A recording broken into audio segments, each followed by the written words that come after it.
How to fix Windows Subsystem for Android, WSA, not working in Windows 11.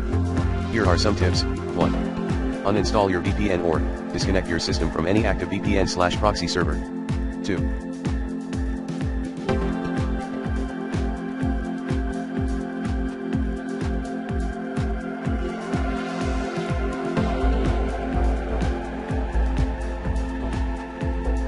Repair WSA. Refer to the IMG below. 3. Reset the WSA app. Refer to the IMG, as well. 4.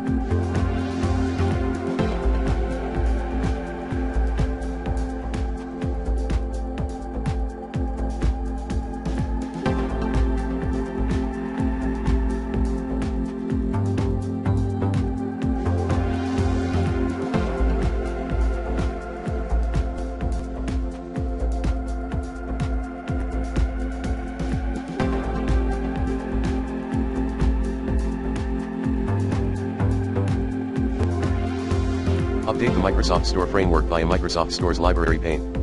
5.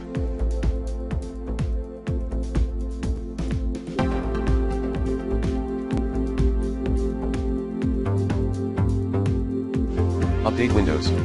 6. Temporarily disable your antivirus.